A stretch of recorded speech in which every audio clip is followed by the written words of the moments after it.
The Spanish Armada, a defining episode of the Elizabethan era, was the result of escalating tensions between England and Spain. In 1588, King Philip II of Spain, determined to invade England and restore Catholicism, assembled a vast fleet of warships, known as the Armada, with the intention of overthrowing Queen Elizabeth I.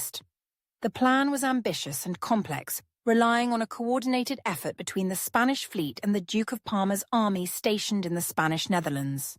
Anticipating the threat, Elizabeth I dispatched Sir Francis Drake on a preemptive mission to disrupt Spanish preparations for the Armada.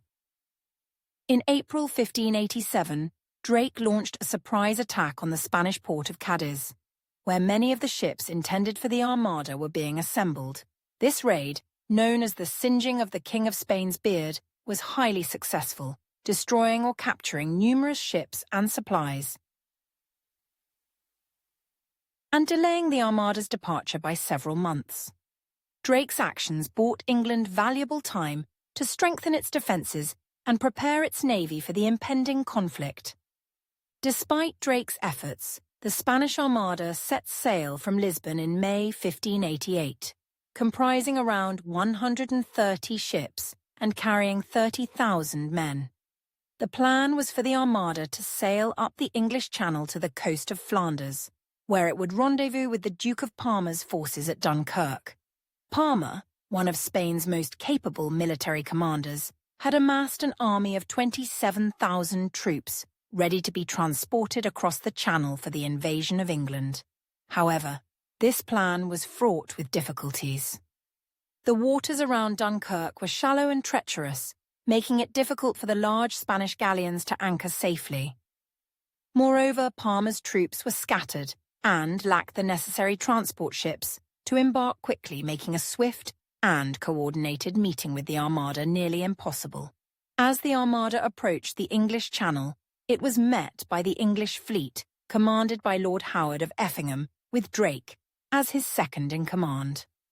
The English fleet, although smaller and less heavily armed, had several advantages, including faster, more maneuverable ships and better knowledge of the Channel's waters.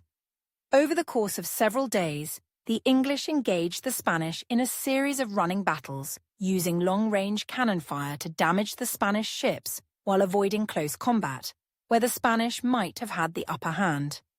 The English also used fireships, vessels set ablaze and sent drifting into the anchored Spanish fleet to cause panic and confusion. This tactic succeeded in scattering the Armada, forcing many of the Spanish ships to cut their anchors and drift out of formation. Things went from bad to worse for the Spanish, as the Armada's attempt to regroup and link up with Parma's forces failed.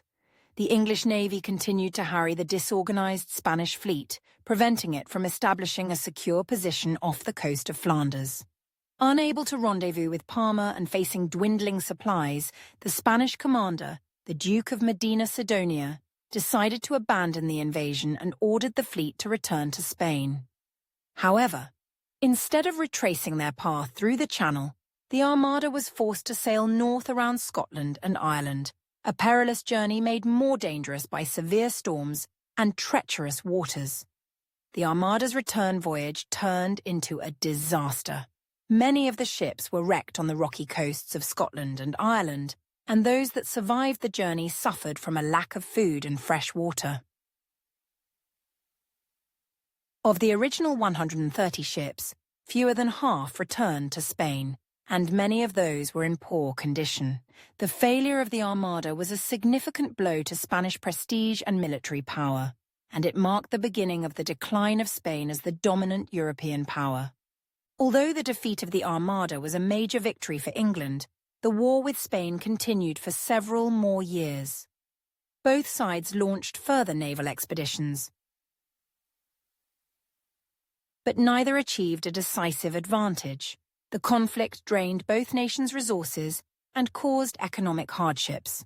It wasn't until 1604, a year after the death of Elizabeth I, that the war finally ended with the signing of the Treaty of London.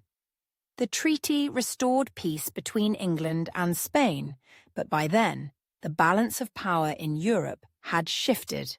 England had emerged as a major naval power, while Spain's dominance was waning, setting the stage for the rise of other European powers in the 17th century.